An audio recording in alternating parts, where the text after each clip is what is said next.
சஞ்சீவ குமார சமரரத்ன எனப்படும் கணேமுள்ள சஞ்சீவ கொலை வழக்கில் முக்கிய சந்தேக நபராக கருதப்படும் இஷாரா செவ்வந்தி உட்பட 5 இலங்கையர்களும் நாட்டிற்கு அழைத்து வரப்பட்டுள்ளனர். சந்தேக நபர்கள் ஸ்ரீலங்கன் விமான சேவைக்கு சொந்தமான UL 182 ரக விமானத்தினூடாக காத்மண்டுவிலிருந்து கட்டுநாயக்க விமான நிலையத்திற்கு நேற்று மாலை அழைத்து வரப்பட்டனர். அவர்களை நாட்டிற்கு அழைத்து வருவதற்காக முன்னதாக விசேட அதிரடிப்படையின் 2 அதிகாரிகள் நேபாளத்திற்கு புறப்பட்டு சென்றிருந்தனர். நேபாளத்தின் காத்மண்டுவிலிருந்து சுமார் 18 கிலோமீட்டர் தொலைவில் உள்ள ஒரு வீட்டில் தங்கியிருந்தபோது நேபாள பாதுகாப்பு படையினருடன் இணைந்து மேற்கொள்ளப்பட்ட கூட்டு நடவடிக்கையில் இஷாரா செவ்வந்தி கைது செய்யப்பட்டார். இஷாரா செவ்வந்தியுடன் மற்றொரு பெண் உட்பட 4 பேர் கைது செய்யப்பட்டனர். அவர்களில் தற்போது போலீஸ் காவலில் உள்ள கிஹல்பத்திர பத்மேவின் நெருங்கிய கூட்டாளியொருவரும் உள்ளதாக தெரிவிக்கப்படுகிறது. ஒழுங்கமைக்கப்பட்ட குற்றவாளியான சஞ்சீவ குமார சமரரத்ன அல்லது கணேமுள்ள சஞ்சீவ கடந்த பிப்ரவரி 19 திகதியன்று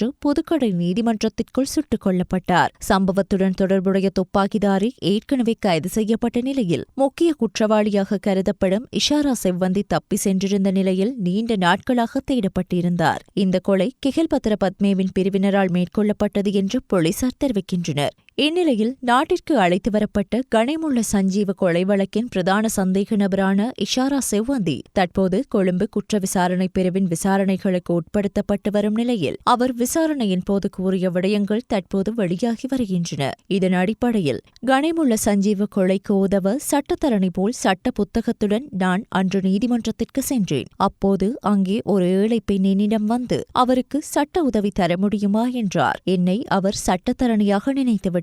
கணவனால் துன்புறுத்தல் என்று அவர் வழக்கொன்றுக்காக வந்திருந்தார். சட்டத்தரணிக்கு வழங்க எப்படியோ 1000 ரூபாவை சேகரித்து வந்துள்ளதாக அவர் என்னிடம் கூறினார். அதனை கேட்டு நான் மிகவும் கவலையடைந்தேன். சட்டத்தரணிகள் ஓய்வு அறையில் நான் இருந்தேன். எனவே அங்கிருந்த இன்னுமொரு பெண் சட்டத்தரணியை காட்டி அவரிடம் செல்லுமாறு அந்த பெண்மணியிடம் சொன்னேன். அப்படியாக அங்கு சென்ற அந்த பெண்மணி நான் காட்டிய சட்டத்தரணை 2000 ரூபாவை தருமாறு கோருவதாக என்னிடம் வந்து கூறினார். எனது மனம் மேலும் நெகிழ்ந்தது. எனவே அந்த ஏழை பெண்மணியை வெளியில் அழைத்து வந்து அவரின் கையில் 5000 ரூபாய் நோட்டை வழங்கினேன். இது துப்பாக்கி சூடு நடக்க முதல் இடம்பெற்றது என தெரிவித்துள்ளார்.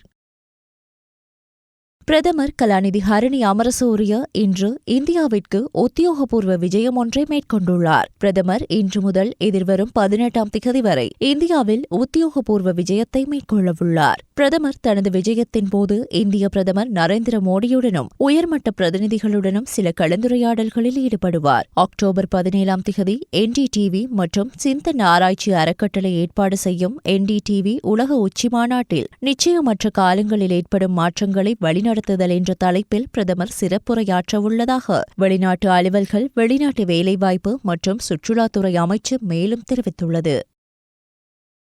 ஐக்கிய மக்கள் சக்தியின் சமூக சேவை பயணத்திலும் அரசியல் பயணத்திலும் மக்களுடன் இருப்பதால் எந்நேரத்திலும் இத்தேர்தலுக்கு முகம் கொடுப்பதற்கு நாம் தயாராகவே இருக்கின்றோம். ஐக்கிய மக்கள் சக்தி கொள்கை அடிப்படையில் ஐக்கிய மக்கள் சக்தியின் தலைமைத்துவத்தின் கீழ் மக்களின் பிரச்சினைகளுக்கு தீர்வுகளை வழங்க ஒன்றிணைந்து பணியாற்ற தயார். இங்கு கட்சியினது தனித்துவ அடையாளங்களை பாதுகாத்துக் கொண்டு பணியாற்றுவோம். இந்த ஒன்றிணைவு சந்தர்ப்பவாத அரசியல் இலக்குகளை மையமாக கொண்டில்லாது கொள்கை ரீதியாக நாட்டு மக்களின் பிரச்சினைகளுக்கு தீர்வுகளை பெற்றுக் கொடுப்பதற்காகவே அமையும். இதன் பொருட்டே ஒன்றிணைவோம் என்று எதிர்க்கட்சித் தலைவர் சஜித் பிரேமதாச தெரிவித்தார். கண்டி மகாவியாரைக்கு நேற்று காலை விஜயம் செய்த எதிர்க்கட்சித் தலைவர் சஜித் பிரேமதாச ஷியாமா நிகாயவின் அஸ்கிரிய மகாவியாரையின் அனுநாயக்க தேரர் அதிவணக்கத்திற்குரிய நாரம்பனாவை ஆனந்த தேரரை சந்தித்து ஆசி பெற்றுக் கொண்டதன் பிற்பாடு ஊடகங்களுக்கு கருத்து தெரிவிக்கும் போது இவ்வாறு தெரிவித்தார்.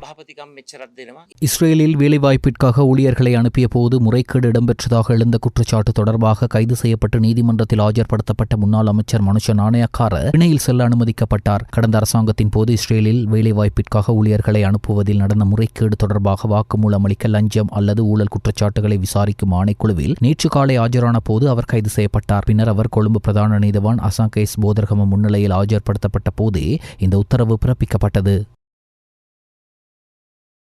கல்கிச நீதவான் நீதிமன்றத்தில் ஆஜரான சட்டத்தரணி குணரத்ன வன்னிநாயக்கவை தலா 5 லட்சம் ரூபாய் பெறுமதியான 2 சரீர பிணைகளில் செல்ல அனுமதித்து நீதிமன்றம் உத்தரவிட்டுள்ளது. கல்கிச நீதவான் நீதிமன்ற வளாகத்தில் போலீஸ் கான்ஸ்டபிள் ஒருவரின் கடமைக்கு இடையூறு விளைவித்து அவரை அச்சுறுத்தியதற்காக அவருக்கு எதிரான சட்ட நடவடிக்கைகள் நேற்று பிற்பகல் கல்கிச நீதவான் பசன் அமரசேன முன்னிலையில் எடுத்துக் கொள்ளப்பட்ட போது இந்த உத்தரவு பிறப்பிக்கப்பட்டது. போலீசாரால் கைது செய்யப்படுவதற்காக தேடப்பட்டு வந்த சட்டத்தரணி குணரத்ன வன்னிநாயக்க இலங்கை சட்டத்தரணிகள் சங்கத்தின் தலைவர் ராஜீவ் அமரசூரியவுடன் நேற்று கல்கிச நீதவான் நீதிமன்றத்திற்கு வந்ததை அடுத்து இந்த நீதிமன்ற நடவடிக்கை இடம்பெற்றது.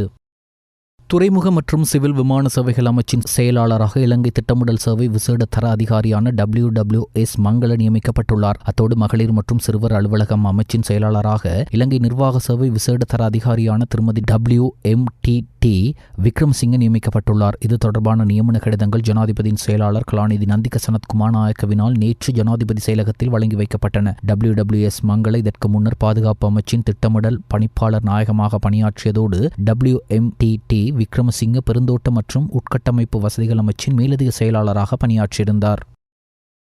சர்வதேச வெள்ளை பிரம்பு பாதுகாப்பு தினத்துடன் இணைந்ததாக கொடி விற்பனை வாரத்தை முன்னிட்டு முதல் கொடி அடையாள ரீதியாக ஜனாதிபதியின் செயலாளர் கலாநிதி நந்திக சனத்குமார் நாயக்கவுக்கு நேற்று பிற்பகல் ஜனாதிபதி அலுவலகத்தில் அணிவிக்கப்பட்டது. இலங்கை பார்வையற்றோர் சம்மேளனத்தின் தலைவி நில்மினி சமரவீர கொடியை ஜனாதிபதியின் செயலாளருக்கு அணிவித்தார். பின்னர் வெள்ளை பிரம்பு தினத்தை முன்னிட்டு ஜனாதிபதி அலுவலகத்திற்கு வருகை தந்த சம்மேளனத்தின் பிரதிநிதிகளுக்கு ஜனாதிபதியின் செயலாளர் வெள்ளை பிரம்புகளை வழங்கி வைத்தார். கொடி விற்பனை மூலம் கிடைக்கும் வருமானம் பார்வையற்றோர் சமூகத்தின் நலனுக்காக பயன்படுத்தப்படும் என்று சமூகத்தின் தலைவி தெரிவித்தார்.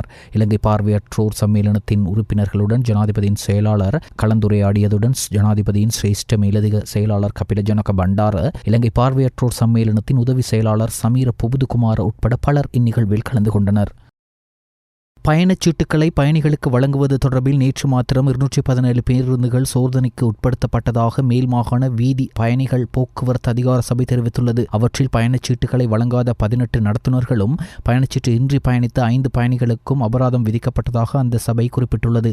மேல் மாகாணத்தில் பயணிகள் போக்குவரத்தில் ஈடுபடும் பேருந்துகளின் பயணச்சீட்டுகளை வழங்காத நடத்துனர்கள் மற்றும் பயணச்சீட்டு இன்றி பயணிக்கும் பயணிகளுக்கு அபராதம் விதிக்கப்படும் என அறிவிக்கப்பட்டது. இந்த சட்டம் மேல் மாகாணத்தில் கடந்த 1ஆம் தேதி அமலுக்கு வந்தது. இது தொடர்பில் கடந்த 2 வாரங்களாக பயணிகள் மற்றும் பேருந்து நடத்துனர்களுக்கு தெளிவூட்டும் நடவடிக்கை முன்னெடுக்கப்பட்டது. எனினும் நேற்று முதல் அந்த சட்டம் கடுமையாக அமுல்படுத்தப்படும் என்பதுடன் எதிர்வரும் நாட்களில் சுற்றி வளைப்புகள் இடம்பெறும் எனவும் சட்டத்தை மீறுபவர்களுக்கு எதிராக அபராதம் விதிக்கப்படும் எனவும் மேல்மாகாண வீதி பயணிகள் போக்குவரத்து அதிகார சபை தெரிவித்துள்ளது. இவ்விடயம் தொடர்பில் கருத்து வெளியிட்ட அந்த அதிகார சபையின் தலைவர் காமினி ஜாசிங்க தெரிவிக்கையில், பயணிகள் தங்களுக்கு வழங்கப்படும் பேருந்து பயணச்சீட்டுகளை பயணிக்கும் போது தம் வசம் வைத்திருக்காவிட்டால் 100 ரூபாய் அபராதம் விதிக்கப்படும். அத்துடன் பயண கட்டணத்தை 2 மடங்காக செலுத்தவும் வேண்டும். பயண கட்டணம் என்பது அந்த பேருந்து பயணத்தை ஆரம்பித்து பயணத்தை நிறைவு செய்யும் தூரத்திற்குரிய கட்டணமாகும். அதனை விடுத்து பயணிகள் ஏறிய இடத்திலிருந்து செல்லும் தூரம் இல்லை என்பதை மறந்துவிட வேண்டாம். அதே நேரம் நீங்கள் கேட்கும் நடத்துனர் உங்களுக்காக பயணச்சீட்டை வழங்கவில்லையாயின் 07028600860 என்ற தொலைபேசி இலக்கத்திற்கு அறிய தருமாறு காமினி ஜாசிங்க தெரிவித்தார். இதேவேளை இது தொடர்பான சுற்றி வளைப்புகள் தொடர்ந்து முன்னெடுக்கப்படவுள்ளதாக மேல்மாகாண வீதி பயணிகள் போக்குவரத்து அதிகார சபை குறிப்பிட்டுள்ளது. இலங்கையின் ஜனநாயக பல்கட்சி முறைமையை பாதுகாப்பதற்காக அனைத்து அரசியல் கட்சிகளையும் ஒரே மேடைக்கு கொண்டு வருவதே ஐக்கிய தேசிய கட்சியின் நிலைப்பாடாகும். இந்த இலக்கை அடைவதற்காக ஐக்கிய மக்கள் சக்திக்கும் தமக்கும் இடையிலான தூரத்தை குறைத்து ஒற்றுமையுடன் செயற்பட உறுதி பூண்டுள்ளதாக ஐக்கிய தேசிய கட்சி தெரிவித்துள்ளது. மேலும் இதற்கான பயணத்தின் போது அரசியல் கட்சிகளின் தனித்துவம் மற்றும் கொள்கைகளை பாதுகாக்கும் வகையில் செயற்படுவது முக்கியமாகும் என்றும் இரு கட்சிகளுக்கிடையிலான பேச்சுவார்த்தைக்கான குழு ஒன்றை நியமிக்கும் யோசனைக்கு தாம் இணங்குவதாக ஐக்கிய தேசிய கட்சி தெரிவித்துள்ளது. நேற்று புதன்கிழமை விசேட அறிக்கை ஒன்றை வெளியிட்டு ஐக்கிய தேசிய கட்சி இதனை தெரிவித்துள்ளது. கடற்றொழில், நீரியல் மற்றும் கடல் வளங்கள் அமைச்சர் ராமலிங்கம் சந்திரசேகர் கொழும்பில் இடம்பெற்ற ஊடகவியலாளர் சந்திப்பில் இவ்வாறு தெரிவித்தார். நீங்கள்லாம் பேசிக்கொண்டிருங்கடாப்பா, நாங்கள் வேலையை செய்து காட்டப்போம். நீங்கள் சொன்னீங்க 2000 வீடு காணி கறி துண்டு மாத்திரம் தான் கொடுக்கப்பட்டது, இதுக்கெல்லாம் எதுவும் நடக்க. நேற்று முதல் நாள் 145 வீடுகளுக்கு அடிக்கல் நாட்டு வேலை ஸ்டார்ட் பண்ணியிருக்கோம். அதுதான் கூடி சீக்கிரத்தில் பாருங்கள். இந்த 2000 வீடுகள் மாத்திரமல்ல, என்ன நீங்கள் கடந்த காலம் முழுவதுமே இருந்து எத்தனை வீடு கட்டினீங்க? 1800 வீடுகள். அந்த வீடுகள் உருப்படியான வீடுகளாக இருக்குதா? அது டான்சினில் கட்டின வீடு என்ன நிலைமை இருக்குது? இதுகெல்லாம் கதைக்க போனால் ஜீவன் அவர்களே, மனு அவர்களே, திகா அவர்களே, ராதா அவர்களே, அதனால் உங்களுடைய முகத்திரையை கிழித்தெறிய வேண்டி வரும். அதனால் தயவு செய்து இப்பொழுது நடக்கின்ற நல்ல வேலைக்கு முடியுமா இருந்தால் ஆதரவு தாருங்கள், முடியுமா இருந்தால் உதவி செய்யுங்கள், உபத்திரவம் செய்யாமல் இருங்கடாப்பா. இதான் நான் சொல்கிறதுக்கு. மாகாண சபை தேர்தல்களை உடனடியாக நடத்துவதற்கு உரிய அழுத்தங்களை பிரயோகிக்கும் அதேவேளை அத்தேர்தலை இலக்காக கொண்டு தமிழ் தரப்புகள் ஒன்றிணைந்து ஒற்றுமையுடன் பயணிக்க வேண்டும் என தமிழ் தேசிய அரசியல் கட்சிகளின் பிரதிநிதிகளுக்கிடையில் நேற்று தினம் நடைபெற்ற சந்திப்பில் வலியுறுத்தப்பட்டுள்ளது. நீண்டகாலம் நடத்தப்படாமல் இழுத்தடிப்பு செய்யப்பட்டு வரும் மாகாண சபை தேர்தல்கள் விரைவில் நடத்தப்பட வேண்டியதன் அவசியத்தை வலியுறுத்தியும் அதற்குரிய நடவடிக்கைகள் குறித்தும் ஆராயும் நோக்கிலும் தமிழ் தேசிய அரசியல் கட்சிகளின் பிரதிநிதிகளுக்கிடையிலான சந்திப்பொன்று நேற்று புதன்கிழமை யாழ்ப்பாணத்தில் உள்ள டில்கோ ஹோட்டலில் பிற்பகல் 4 மணிக்கு நடைபெற்றது. சுமார் 2 மணி நேரம் வரை நீடித்த இச்சந்திப்பில் ஜனநாயக தமிழ் தேசிய கூட்டணியின் ஊடக பேச்சாளர் சுரேஷ் பிரேமச்சந்திரன், தமிழீழ விடுதலை இயக்கத்தின் தலைவரும் பாராளுமன்ற உறுப்பினருமான செல்வம் அடைக்கலநாதன், தமிழீழ மக்கள் விடுதலை கழகத்தின் தலைவர் தர்மலிங்கம் சித்தார்த்தன், ஜனநாயக போராளிகள் கட்சியின் தலைவர் வேந்தன், சமத்துவ கட்சியின் தலைவர் சந்திரகுமார் மற்றும் முன்னாள் இணைந்த வடகிழக்கு மாகாண முதலமைச்சர் வரதராஜ பெருமாள் ஆகியோர் கலந்து கொண்டிருந்தனர். இந்திய எதிர்ப்பு கொள்கையை பின்பற்றிய மக்கள் விடுதலை முன்னணி இந்தியாவுடன் செய்து கொண்ட பாதுகாப்பு ஒப்பந்தத்தை இன்னும் வெளிப்படுத்தவில்லை. மைசூர் பரப்பினை கூட உண்ண வேண்டாம் என இனவாதம் பரப்பி 60,000 இளைஞர் யுவதிகளை கொன்று குவித்த ஜேவிபி இன்று இந்தியாவுடன் நட்பு பாராட்டி கொண்டிருக்கின்றது. அதனை நாம் எதிர்க்கவில்லை. ஆனால் கடந்த காலங்களில் இவர்கள் இவற்றுக்கு வெளியிட்ட எதிர்ப்பினை நினைவுபடுத்துகின்றோம் என்று ஐக்கிய மக்கள் சக்தியின் பாராளுமன்ற உறுப்பினர் துஷார் இந்துனில் தெரிவித்தார். கொழும்பில் உள்ள ஐக்கிய மக்கள் சக்தி அலுவலகத்தில் நேற்று இடம்பெற்ற ஊடகவியலாளர் மாநாட்டில் இதனை தெரிவித்த அவர் மேலும் தெரிவிக்கையில், அரசு நிறுவனங்கள் ஊடாக லாபம் கிடைக்க வேண்டுமெனில் அவற்றை தனியார்மயப்படுத்த வேண்டும் என்று ஜனாதிபதி அனுரகுமார் திசாநாயக்க தெரிவித்துள்ளார். காலம் காலமாக நாமும் இதனையே வலியுறுத்தி கொண்டிருக்கின்றோம் என்பதை ஜனாதிபதிக்கு நினைவுபடுத்துகின்றேன். கடந்த காலங்களில் நாம் இதற்கான நடவடிக்கைகளை எடுத்தபோது ஜேவிபி தொழிற்சங்கங்கள் ஆர்ப்பாட்டங்களை முன்னெடுத்து அனைத்துக்கும் இடையூறுகளை ஏற்படுத்தின. ஆனால் இன்று வெட்கமின்றி அவர்களே இதனை கூறுகின்றனர் என்றார். அரசாங்கத்தின் அரசியல் நோக்கங்களுக்கு அமைவாகவே போலீசாரும் குற்றப்புலனாய்வு திணைக்களத்தின் அதிகாரிகளும் கீழ்த்தரமாக செயற்படுகிறார்கள். போதைப் பொருள் வர்த்தகம் மற்றும் பாதாள குழுக்களின் பின்னணியில் இருப்பவர்களை அரசாங்கம் வெளிப்படுத்த வேண்டும். மாறாக அனைத்து விடயங்களுடனும் ராஜபக்சர்களை தொடர்பு படுத்துவது முறையற்றது என்று ஸ்ரீலங்கா பொதுஜன பெரமுனவின் தேசிய அமைப்பாளரும் பாராளுமன்ற உறுப்பினருமான நாமல் ராஜபக்ச தெரிவித்துள்ளார். கொழும்பில் நேற்று புதன்கிழமை நடைபெற்ற நிகழ்வு ஒன்றில் கலந்து கொண்டதன் பின்னர் ஊடகங்களுக்கு கருத்து தெரிவிக்கையில் இவ்வாறு அவர் தெரிவித்தார். அமெரிக்க குடிமக்கள் சர்வதேச பயணம் குறித்து தகவலறிந்த முடிவுகளை எடுக்க உதவும் வகையில் அமெரிக்க வெளிவிவகாரத்துறை தொடர்ந்து பயண ஆலோசனை புதுப்பிப்புகளை வெளியிடுவதாகவும் இலங்கைக்கான தூதுவர் ஜூலி சாங் தனது எக்ஸ் பதிவில் சுட்டிக்காட்டினார். இதுகுறித்த எக்ஸ் பதிவில் அவர் குறிப்பிட்டுள்ளதாவது: 2025 அக்டோபர் 9 இலங்கைக்கு வழங்கப்பட்ட பயண ஆலோசனை நிலை 2 உள்ளது. ஆலோசனை மட்டத்தில் எந்த மாற்றமும் இல்லை என்றார். அமெரிக்க வெளிவிவகாரத்துறை இலங்கைக்கான பயண ஆலோசனையை திருத்தி அமைத்துள்ளதாக வெளியான பல அண்மைய தகவல்களை அடுத்து இந்த அறிவிப்பு வந்துள்ளது. இலங்கையின் போரினால் பாதிக்கப்பட்ட வடக்கு பகுதியில் உள்ள நிலங்கள் பல ஆண்டுகளுக்கு பின்னர் பொதுமக்களுக்கு விடுவிக்கப்பட்டதால் கண்ணிவெடி அபாயங்கள் மற்றும் ஆர்ப்பாட்டங்கள் போன்ற காரணத்தினால் தீவு நாட்டுக்கான பயண எச்சரிக்கை அமெரிக்க வெளிவிவகாரத்துறை கடந்த வாரம் புதுப்பித்தமையும் குறிப்பிடத்தக்கது. முன்னாள் டெஸ்ட் கிரிக்கெட் வீரர் ஜெயநந்த வர்ணவீர தனது 64வது வயதில் இன்று காலமானார். 1986 ஆண்டு பாகிஸ்தானுக்கு எதிராக சர்வதேச கிரிக்கெட் போட்டியில் அறிமுகமான ஜெயநந்த வர்ணவீர 8 ஆண்டுகளுக்கு மேலாக ஒரு நாள் மட்டும் டெஸ்ட் கிரிக்கெட்டில் இலங்கையை பிரதிநிதித்துவப்படுத்தினார். ஒரு சிறந்த பந்து வீச்சாளரான அவர் 1994 கிரிக்கெட்டிலிருந்து ஓய்வு பெற்ற போது 32 டெஸ்ட் விக்கெட்டுகளையும் 6 ஒருநாள் விக்கெட்டுகளையும் வீழ்த்தியிருந்தார். அதிக விலைக்கு குடிநீர் போத்தல்களை விற்பனை செய்த வர்த்தகர்களுக்கு எதிரான சட்ட நடவடிக்கைகளில் இதுவரை 25 மில்லியன் ரூபாவிற்கும் அதிகமான அபராதம் வசூலிக்கப்பட்டுள்ளதாக நுகர்வோர் விவகார அதிகார சபை தெரிவித்துள்ளது. ஏப்ரல் 1 முதல் செப்டம்பர் 30 வரையான 6 மாத காலப்பகுதியில் நடத்தப்பட்ட சோதனைகளிலிருந்து இந்த அபராத தொகை வசூலிக்கப்பட்டதாக அந்த அதிகார சபை குறிப்பிட்டுள்ளது. குறித்த காலப்பகுதியில் நாடு முழுவதும் 306 சுற்றுவளைப்புகள் நடத்தப்பட்ட நிலையில் அவற்றில் பெரும்பாலானவை கொழும்பு மாவட்டத்தை மையமாக கொண்டு முன்னெடுக்கப்பட்டுள்ளன. அதன்படி எதிர்காலத்திலும் இந்த சுற்றி வளைப்புகள் தொடர்ந்து முன்னெடுக்கப்படும் என்று நுகர்வோர் விவகார அதிகார சபை தெரிவித்துள்ளது.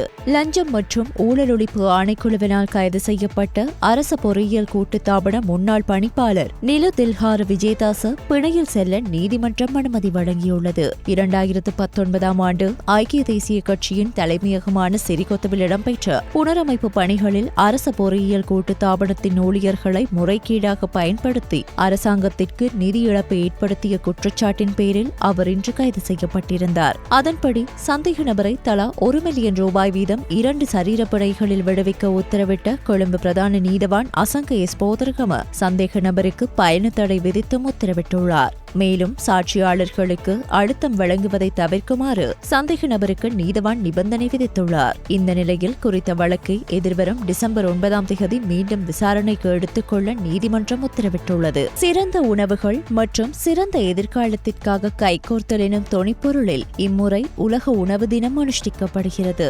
1979 அக்டோபர் 16 உலக உணவு மற்றும் வேளாண்மை அமைப்பு நிறுவப்பட்ட தினத்திலிருந்து இந்த உலக உணவு தினம் அனுஷ்டிக்கப்படுகின்றது. உலகளாவிய ரீதியில் பசியால் வாடுவோரின் எண்ணிக்கை 820 மில்லியனை தாண்டியுள்ளதாக உலக உணவு மற்றும் வேளாண்மை அமைப்பு தெரிவித்துள்ளது. உலக சனத்தொகையில் 9 பேரில் ஒருவர் பசியால் வாடுவதாக கூறப்படுகின்றது. அத்துடன் ஐக்கிய நாடுகள் சபையின் உணவு மற்றும் வேளாண்மை அமைப்பின் அறிக்கைக்கமைய உலகில் 2 பில்லியன் மக்கள் உணவு பாதுகாப்பின்றி வாழ்வதாக உறுதிப்படுத்தப்பட்டுள்ளது. உலகளாவிய ரீதியில் உற்பத்தி செய்யப்படும் 1/3 உணவு வீணாவதை தடுக்க நிலையான விவசாய நடைமுறைகளை ஊக்குவிப்பதை ஐக்கிய நாடுகள் சபையின் உணவு மற்றும் வேளாண்மை அமைப்பு நோக்கமாக கொண்டுள்ளது. 500 மாணவர்களையும் 38 ஆசிரியர்களையும் கொண்டு இயங்கும் கொட்டகல ஸ்டோனி கிளிப் தமிழ் வித்தியாலயத்தில் காலங்காலமாக இருந்து வந்த குடிநீர் பிரச்சினையை தீர்க்கும் வேலை திட்டத்தை கொட்டகல பிரதேச சபை உறுப்பினரும் கொட்டகல வர்த்தக சங்கத்தின் தலைவருமான புஷ்பா விஸ்வநாதன் தனது சொந்த செலவில் இன்று ஆரம்பித்து வைத்துள்ளார். கொட்டகல ஸ்டோனி கிளிப் தமிழ் வித்தியாலயத்தில் குடிநீர் வசதிகள் இன்மையால் இதனால் கல்வி பயிலும் மாணவிகள் அக்கம்பக்கத்தில் உள்ள லயன் அறைகளில் உள்ள கழிவறைகளை பாவித்து வருகிறார்கள். ஆண் ஆசிரியர்களும் மாணவர்களும் பக்கத்தில் உள்ள தேயிலை மலைகளை தமது இயற்கை உபாதைக்காக பாவித்து வந்ததாகவும் அதனை நிவர்த்தி செய்யும் பொருள் 2000 அடிகளுக்கு அப்பால் உள்ள மலைகளிலிருந்து குடிநீரை கொண்டு வருவதற்கான வேலை திட்டத்தை தனது சொந்த நிதியிலிருந்து இன்று ஆரம்பித்து வைத்துள்ளார். இத்திட்டத்திற்கு ஒத்துழைத்த தோட்ட நிர்வாகம், பாடசாலை நிர்வாகம், திரு தனபாலன், திரு முருகையா தலைவர், செல்வி வருணிகா சிவக்குமார், திரு புத்தா, திரு மணி, வர்த்தக சங்கத்தைச் சேர்ந்த திரு பூலிங்கம், திரு மதியழகன் ஆகியோருக்கு நன்றியையும் பாராட்டுகளையும் அவர் தெரிவித்து வருகின்றார். ஜப்பானில் அண்மையில் நடைபெற்ற சிறந்த தேயிலை தயாரிப்புக்கான டிராகன் ஃபால் தங்க விருதினை தலவாக்கல பெருந்தோட்ட கம்பெனிக்குட்பட்ட கிரேட் வெஸ்டர்ன் தோட்டம் பெற்றுக்கொண்டது. இதற்காக முன்னின்று உழைத்த தோட்ட தொழிற்சாலை உத்தியோகஸ்தர்கள் மற்றும் தொழிற்சாலை தொழிலாளர்களை கௌரவிக்கும் முகமாக தலவாக்கல பெருந்தோட்ட கம்பெனியின் நிறைவேற்று பணிப்பாளர் ரொஷான் ராஜதுரையினால் நினைவு சின்னமும் சான்றிதழ்களும் வழங்கி கௌரவிக்கப்பட்டனர். இந்நிகழ்வு கிரேட் வெஸ்டர்ன் தோட்ட பிரதி பொது முகாமையாளர் சரத் ரணவீர தலைமையில் கிரேட் வெஸ்டர்ன் தோட்ட தொழிற்சாலையில் நடைபெற்றது. இதன்போது தலவாக்கல பெருந்தோட்ட கம்பெனியின் நிறைவேற்று பணிப்பாளர் ரொஷான் ராஜதுரை, கிரேட் வெஸ்டர்ன் தோட்ட பிரதி முகாமையாளர் சரத் ரணவீர, கிரேட் வெஸ்டர்ன் தோட்ட உதவி அதிகாரிகள் Rohan Abeywardena, L P Walakkambaya, Great Western தேயிலை தொழிற்சாலை நிர்வாகி பரமசிவம், தோட்ட பொதுநல உத்தியோகஸ்தர்கள் கமல், தொழிற்சாலை உத்தியோகத்தர்கள் மற்றும் தொழிலாளர்கள் என பலரும் கலந்து கொண்டனர். இலங்கையில் காணப்படும் 108 தேயிலை தோட்டங்களில் கடந்த 3 வருடங்களாக சிறந்த தேயிலை உற்பத்தி நிலையமாக கிரேட் வெஸ்டர்ன் தேயிலை தொழிற்சாலை 1ஆம் இடத்தில் இருந்து வருகின்றமை குறிப்பிடத்தக்கது. தெற்கு கடற்பரப்பில் மிதந்து கொண்டிருந்த போது இலங்கை கடற்படையினரால் கைப்பற்றப்பட்ட போதைப்பொருள் தொடர்பாக 5 சந்தேக நபர்களை விசேட அதிரடிப்படையினர் கைது செய்துள்ளனர். கடத்தலுக்கு பயன்பட்ட படகையும் விசேட அதிரடிப்படையினர் பறிமுதல் செய்துள்ளதாக போலீசார் தெரிவித்தனர். கண்டுபிடிக்கப்பட்ட போதைப் பொருட்களில் 670 கிலோகிராம் ஐஸ், 156 கிலோகிராம் ஹெரோயின் மற்றும் 12 கிலோகிராம் ஹஷிஷ் ஆகியவை அடங்கியுள்ளமை குறிப்பிடத்தக்கது.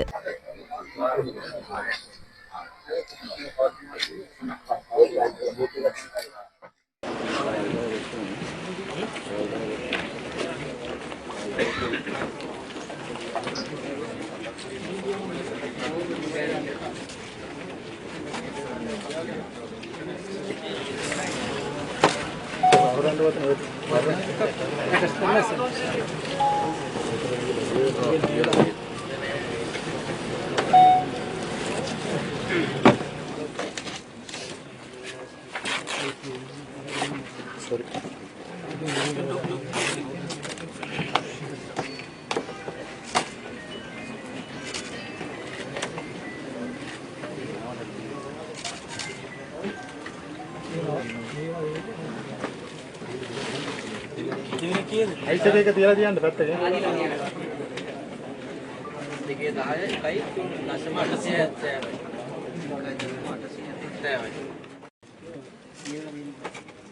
නෑ සාමාන්‍ය තියෙන. ඔය රෙදි ගාලා එනවා.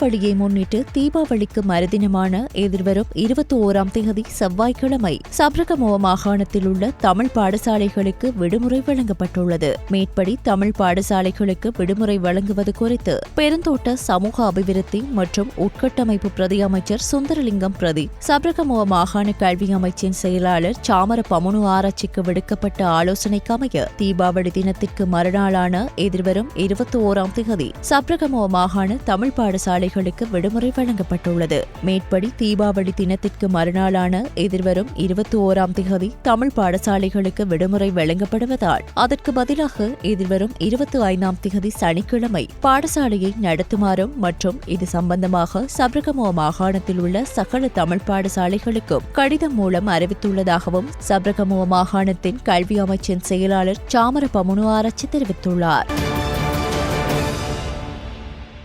சற்று சிந்தியுங்கள். இடது பக்கமாக முந்துவதை தவிர்த்துக் கொள்ளுங்கள்.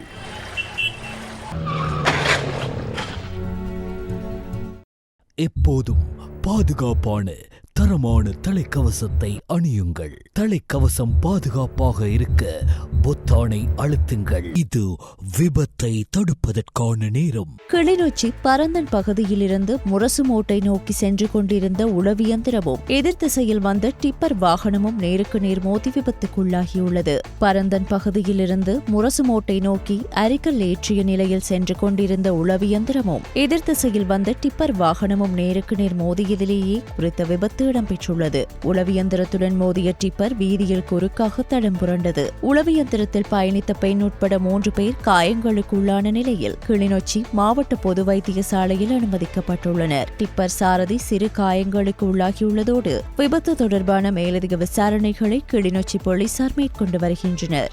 சற்று சிந்தியுங்கள். வாகனங்கள் வருவதை கண்டால் மஞ்சள் மற்றும் வெள்ளை கோடுகளை கடப்பதை தவிருங்கள்.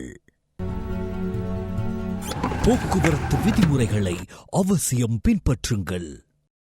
நிறுத்தி வைக்கப்பட்டிருக்கும் வாகனத்தின் முன்பக்கமாக பாதையை கடந்து செல்வதை தவிருங்கள். அதிக விபத்துகளுக்கு இதுவே காரணம். இது விபத்தை தடுப்பதற்கான நேரம். கம்பஹா பலகல்ல பகுதியில் உள்ள தற்காலிக விடுதி அறையில் இளைஞர் ஒருவரின் சடலம் கண்டெடுக்கப்பட்டுள்ளது. உயிரிழந்தவர் அனுராதபுரத்தை சேர்ந்த 26 வயதுடையவர் என அடையாளம் காணப்பட்டுள்ளார். நேற்று பிற்பகல் திவுலப்பட்டிய போலீசாருக்கு கிடைத்த முறைப்பாட்டை தொடர்ந்து விசாரணைகள் ஆரம்பிக்கப்பட்டுள்ளன. மரணத்திற்கான காரணம் இன்னும் கண்டறியப்படவில்லை என போலீசார் குறிப்பிட்டுள்ளனர். மேலும் நீதவான் பரிசோதனைக்கு பின்னர் சடலம் கம்பஹா மருத்துவமனையின் பிரேத அறையில் வைக்கப்பட்டுள்ளது. திவுலப்பட்டிய போலீசார் மேலதிக விசாரணைகளை மேற்கொண்டுள்ளனர். நாட்டின் பல பகுதிகளில் இன்று பிற்பகல் 1 மணிக்கு பின்னர் இடியுடன் கூடிய மழை பெய்யக்கூடும் என வளிமண்டலவியல் திணைக்களம் எதிர்வு கூறியுள்ளது. வளிமண்டலவியல் திணைக்களம் விடுத்துள்ள அறிக்கையில் இந்த விடயம் தெரிவிக்கப்பட்டுள்ளது. மேல் சப்ரகமோ, மத்திய, தென் மற்றும் ஊவா மாகாணங்களின் சில இடங்களில் 100 மில்லிமீட்டர் வரையில் பலத்த மழை பெய்யக்கூடும். மத்திய சப்ரகமோ மற்றும் ஊவா மாகாணங்களின் சில இடங்களில் காலை வேளையில் பனிமூட்டம் காணப்படும். இந்நிலையில் இடியுடன் கூடிய மழை பெய்யும் சந்தர்ப்பங்களில் பொதுமக்கள் மிகுந்த அவதானத்துடன் இருக்குமாறு வளிமண்டலவியல் திணைக்களம் அறிவுறுத்தியுள்ளது. வெளிநாட்டு செய்திகள்.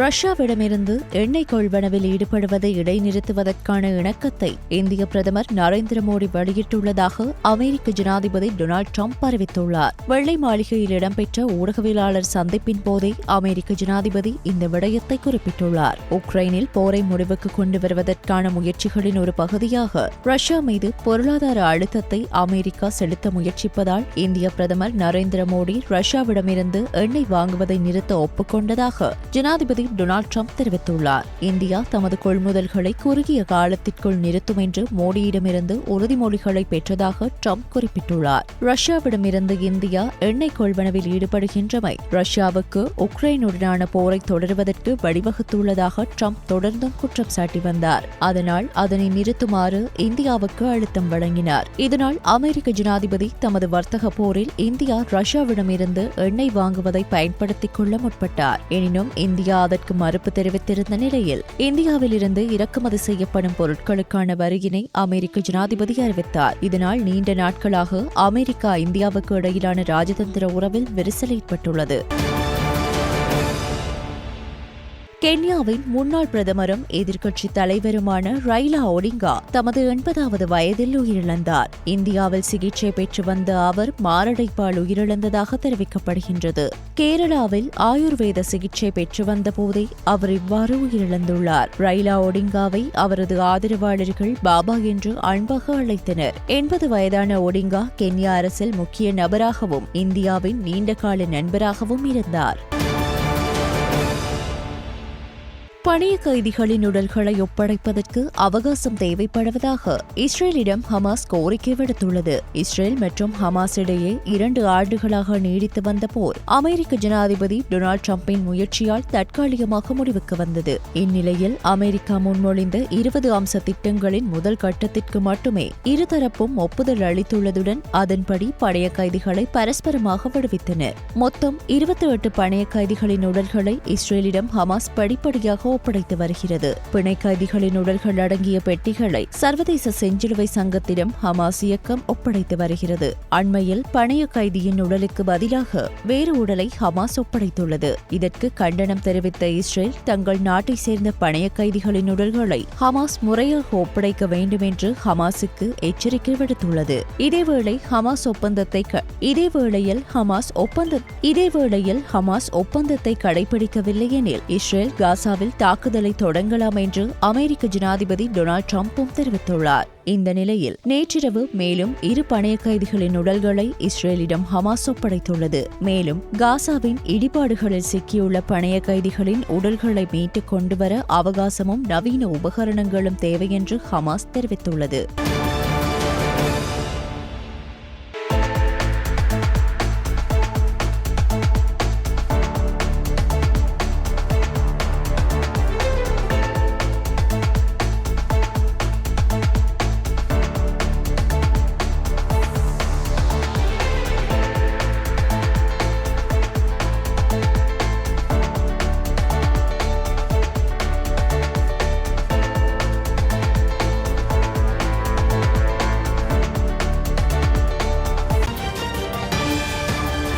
இடைவேளைக்கு பின்னர் செய்திகள் தொடரும். செய்திகள் தொடர்கின்றன. விளையாட்டு செய்திகள். 2030 காமன்வெல்த் விளையாட்டுப் போட்டிகளை நடத்தும் உரிமையை இந்தியாவின் அகமதாபாத் நகரத்திற்கு வழங்க காமன்வெல்த் விளையாட்டு நிர்வாகக் குழு முடிவு செய்துள்ளது. அதன்படி ஒலிம்பிக்கிற்கு பிறகு உலகின் 2வது பெரிய விளையாட்டு விழாவான காமன்வெல்த் விளையாட்டுப் போட்டிகளை 2வது முறையாக நடத்தும் வாய்ப்பை இந்தியா பெற்றுள்ளமை குறிப்பிடத்தக்கது.